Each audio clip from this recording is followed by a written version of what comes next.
My name is Dr. Marcus Chen, and I never believed in God until the day I watched a man die and come back to life in my operating room.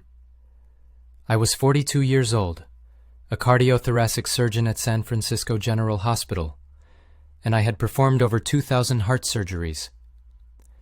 I had my medical degree from Johns Hopkins, a successful practice, and a bank account that could support my family for generations. I was also completely, utterly atheist. Not just atheist. I was the kind of atheist who would argue with religious patients about the futility of prayer while prepping them for surgery. March 15th, 2024 started like any other day. I had 3 surgeries scheduled, including a complex bypass for a patient named Ahmed Al-Rashid, a 58-year-old engineer who had been waiting 6 months for this operation. His wife Fatima was a quiet woman who always wore a hijab and spoke softly to her husband in Arabic before he went under anesthesia. "Doctor," Fatima had said to me that morning, "before you operate, could you please read Ayat al-Kursi? It's in his wallet. He carries it everywhere." I almost laughed in her face. "Mom, I'm a scientist. I don't read prayers.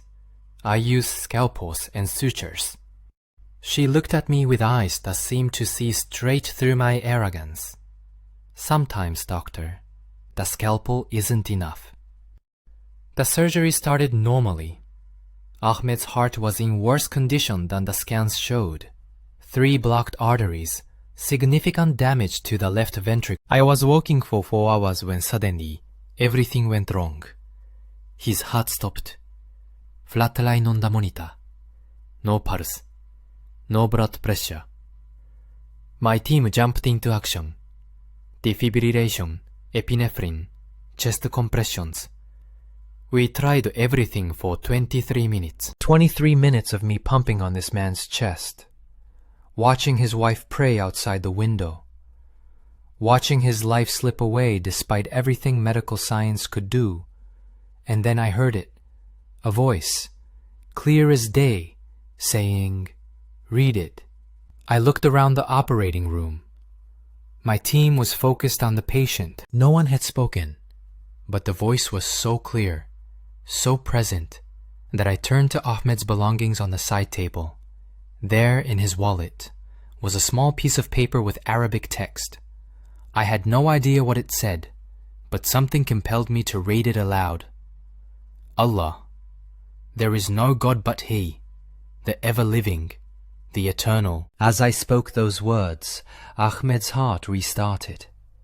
Not gradually, not weakly. It started with a strong, steady rhythm that made every monitor in the room beep back to life. His blood pressure normalized. His oxygen levels stabilized. I stood there, scalpel still in my hand, staring at this man who had been dead for 23 minutes.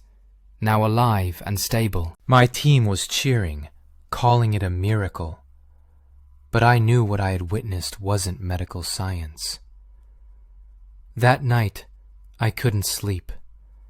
I kept thinking about Fatima's words, about that voice, about the impossible recovery. I started researching Islam, reading about Ayat al-Kursi, learning about the Quran. 3 weeks later, I was sitting in a mosque in San Francisco's Mission District, listening to Imam Hassan explain the meaning of the verse I had read. As he spoke about Allah as the protector and sustainer, I realized that I had been protected that day. Not just Ahmed, me. I took my Shahada on April 8th, 2024, with tears streaming down my face. My wife thought I was having a breakdown. My colleagues thought I was going crazy. But I knew what I had experienced. Today, I still perform surgeries, but I start every operation by reading Ayat al-Kursi. I've seen too much to deny what I witnessed. I felt too much to go back to the emptiness I lived in before. Ahmed recovered completely and is now one of my closest friends. His wife, Fatima, taught me how to pray and helped me understand the beauty of Islam. They showed me that faith isn't weakness. It's the strongest force in the universe. I used to think I saved lives with my hands. Now I know that Allah saves lives through my hands, and I'm just the instrument. Every surgery I perform now is a reminder of that day when death met life. And life won, because of the words I spoke from a heart that had stopped beating. My name is Dr. Marcus Chen, and I'm a Muslim surgeon who believes in miracles because I created one.